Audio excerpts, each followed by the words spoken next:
Hi, and welcome back to Psychology 2, looking at the chapter on thinking, intelligence, and language. Now we're going to pick up where we left off, the measurement of intelligence, and then we'll cover language. Even as researchers are working to understand what intelligence is, other researchers are trying to determine how to measure intelligence. The measurement of intelligence we'll start with, and we're going to begin with the Stanford-Binet Intelligence Scale. French public school system wanted to identify children who were unlikely to benefit from regular classroom instruction. And in 1905, the Binet-Simon scale was created. This was created by Theodore Simon and Alfred Binet. The Binet-Simon scale yielded a score called mental age. MA, mental age. The MA indicates the intellectual level at which a child is functioning. Items on the tests are structured according to increasing difficulty, with the easiest items first. Each succeeding item becomes more difficult than the last. Children go as far as they could, and then the progress was compared with others of the same age. Now, Louis Terman, he worked at Stanford University and adapted the test for use of children in the U.S.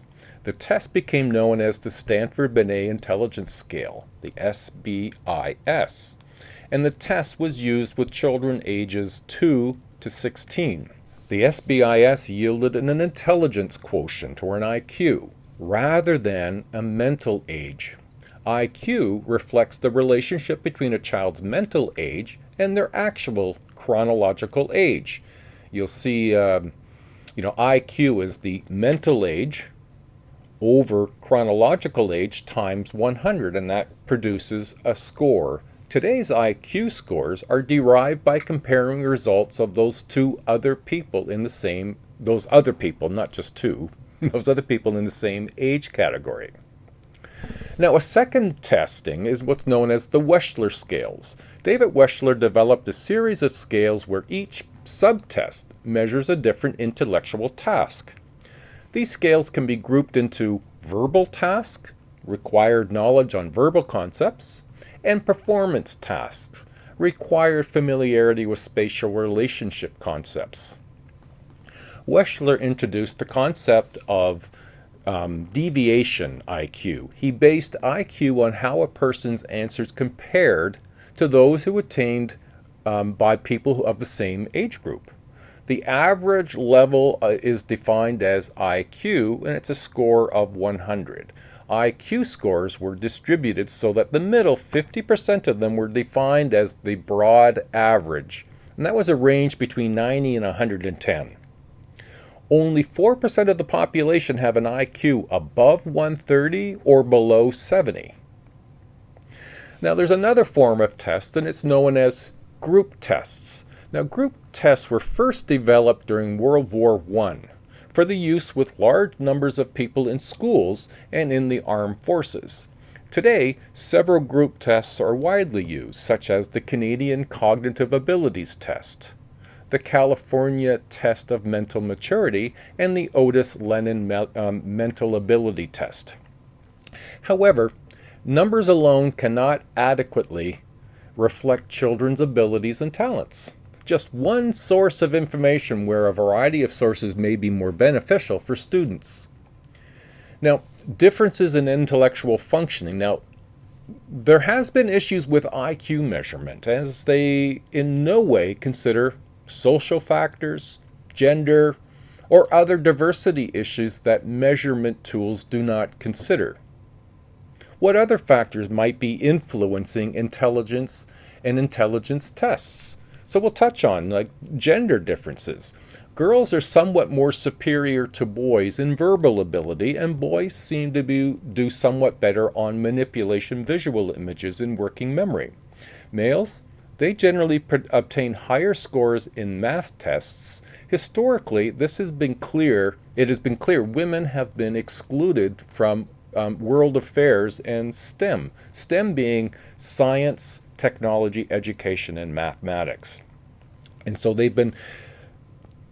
it's argued that because of a cultural preference for men to be in these STEM fields and not women, it can explain why some women may not score as high on some of these tests. They haven't been exposed and given as many opportunities. These things are changing.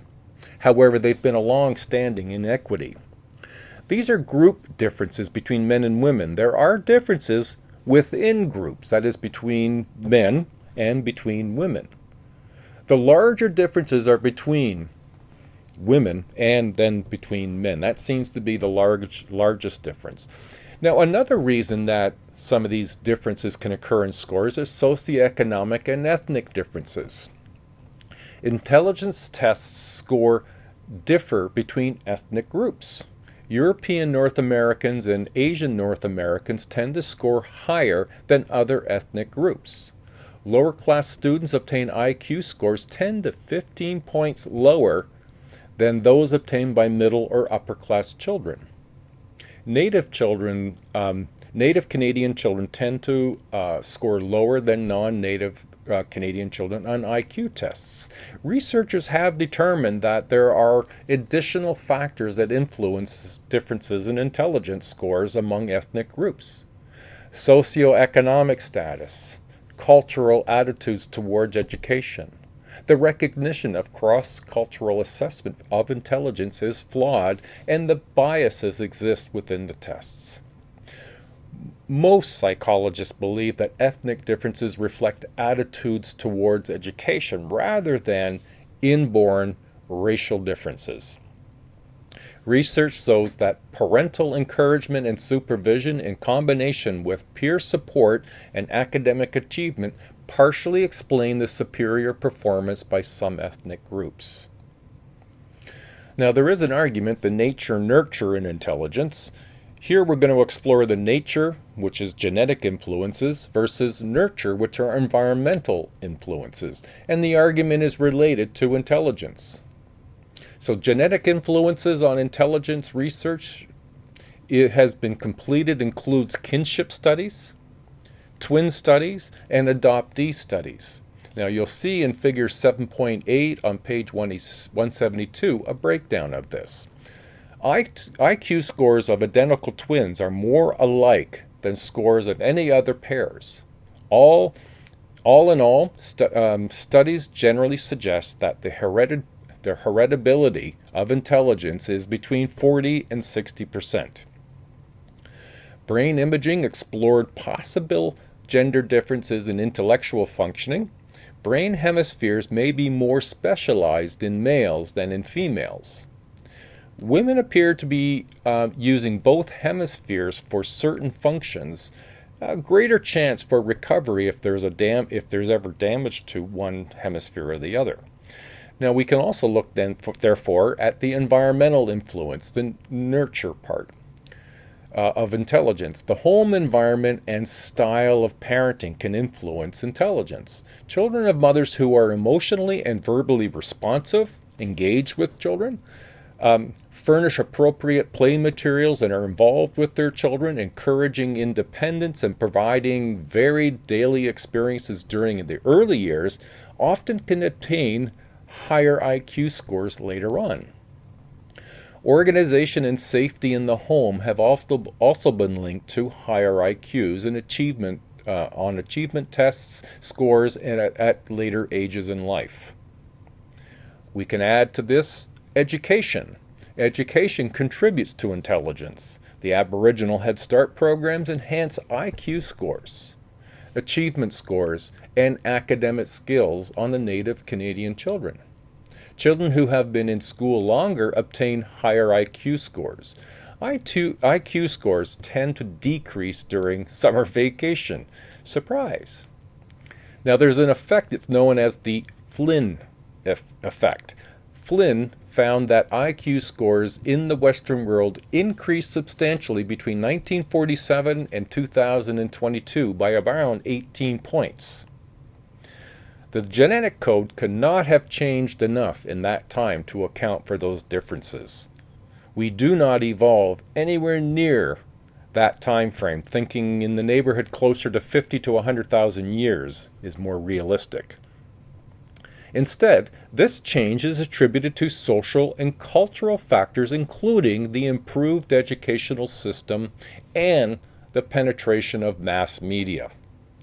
Intellectual functioning seemed to be an interaction of genetic, physical, personal, and sociocultural factors.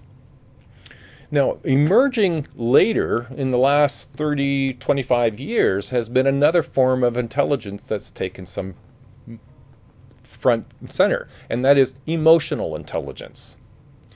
This is the social and emotional skills that are a form of intelligence. These are similar to Gardner's proposed intrapersonal and interpersonal skills. Emotional intelligence involves our own awareness of emotions, so that's the recognizing and acknowledging our own feelings, and our ability to manage these emotions, expressing them in an appropriate manner.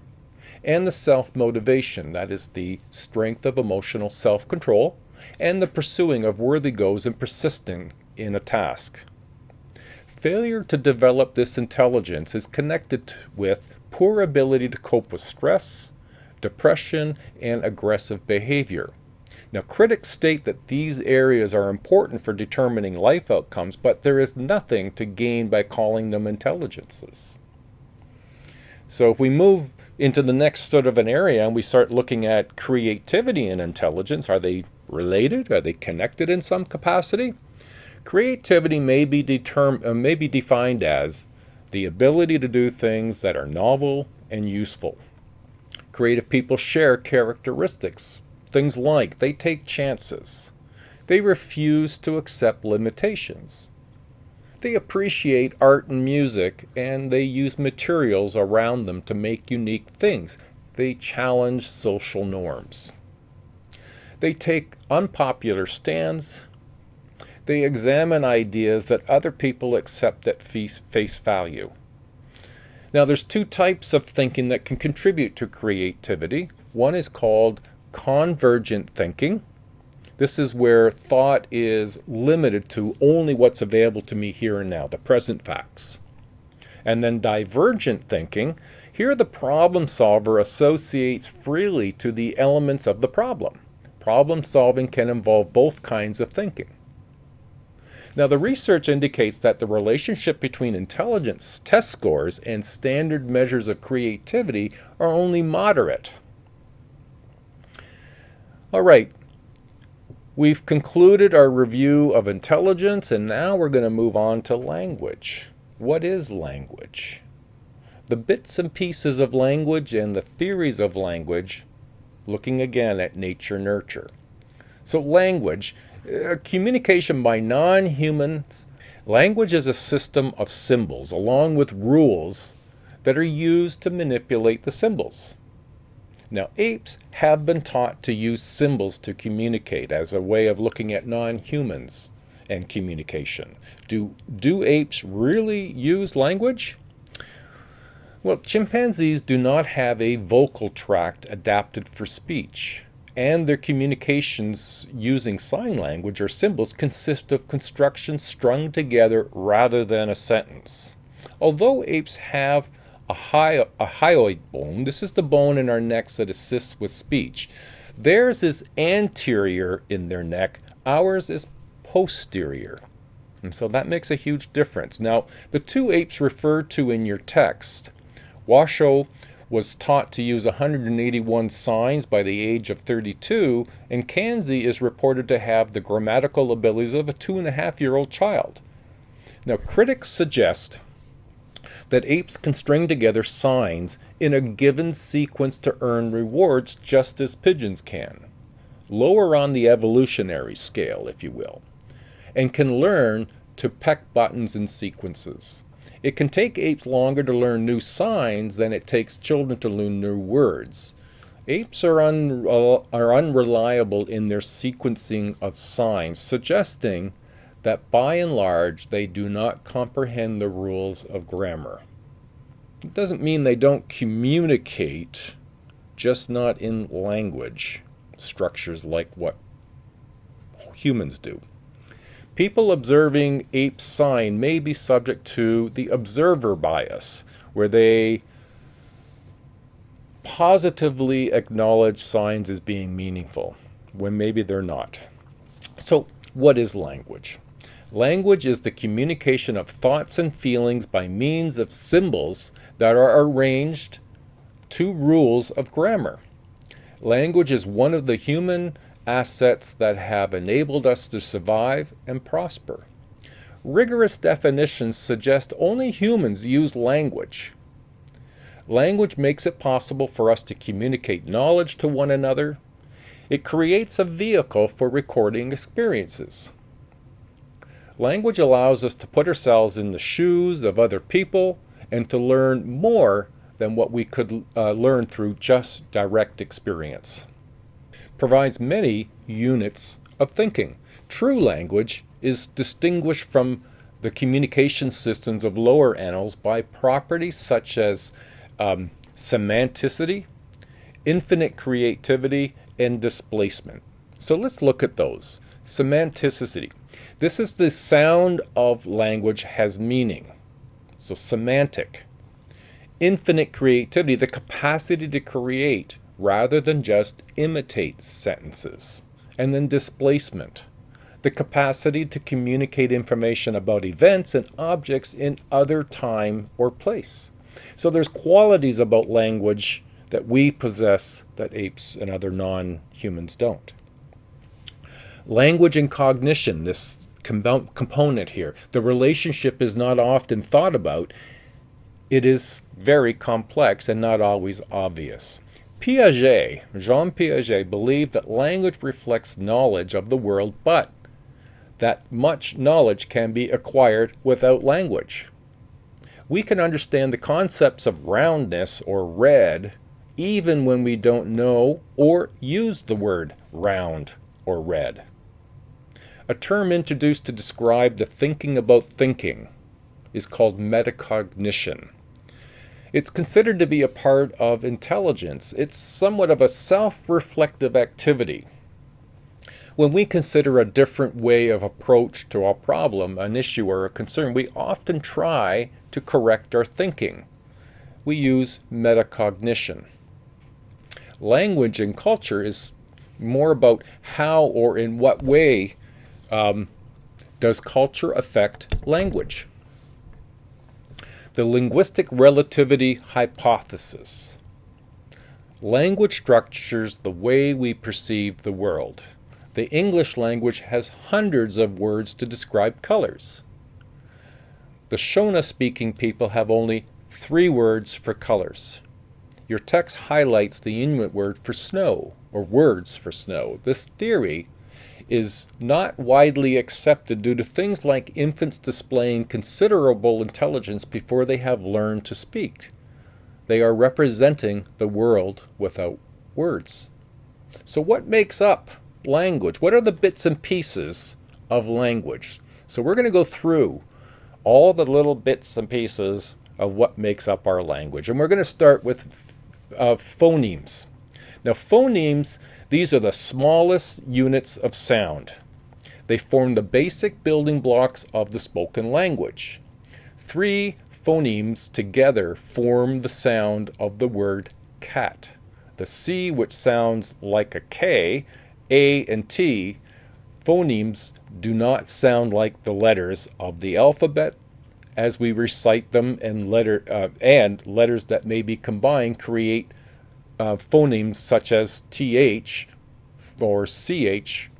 They create a different phoneme. So there are perhaps 100 or so different sounds that could serve as phonemes, but only about 45 are used in the English language.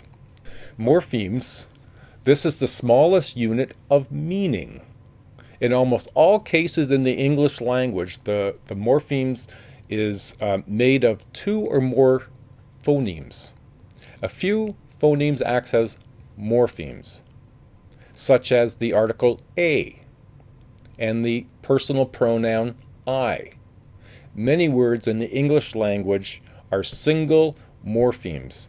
Book, word, learn, reason are examples. Although morphemes singly and in combination form the words in the language and provide meaning, the sounds and single word alone are not enough. This introduces syntax. Syntax are the rules of language, used to put words together in sentences. The important rule of syntax in English is that adjectives usually come before nouns. For example, yellow lights. While in French, it is reversed. Le feu jaune, or the light yellow. And then there's semantics. Either the literal or underlying meaning of utterances. Semantics refer to the meaning we derive from morphemes, words, and sentences. The same word can have different meanings depending upon how it's used in a sentence. For example, I don't mind your manners, and he has lost his mind are all using the word mind in a different way. And then there are pragmatics. These come into play when we use socially understood cues to imply further meaning. We can use intonation to imply sarcasm or emphasis, or when we ask a question. When we ask a question, our voice tends to lift at the end of the sentence to indicate a question, and if we're making a statement, it tends to trail off at the end to make a statement. That's just tone. So nature and nurture in language development. Language development reflects the interaction between the influences of heredity, that's the nature, and the environment, which is the nurture. So we'll start with learning theory and language development. Language develops according to imitation and reinforcement. Parents serve as models. Observation and imitation are important concepts here. Learning theory cannot account for the unchanging sequence of language development and spurts in children's language acquisition. Now, Noam Chomsky came up with or speaks quite a lot about nativism approach to language development, and it suggests that language development is innate or it's inborn. Nature causes children just to attend to the acquired language in a certain way. Psycholinguistic theory, language acquisition involves the interaction of environmental influences such as exposure to parental speech and reinforcement and the inborn tendency to acquire language. Now this is unique to the theory. Language activation device, or LAD, this was what was proposed by Noam Chomsky, is an inborn tendency that prepares the nervous system to learn grammar.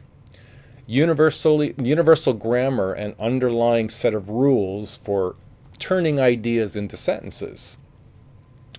So learning more than one language, is that good, bad, or how does that affect intelligence or language? Well, bilingualism we'll begin with.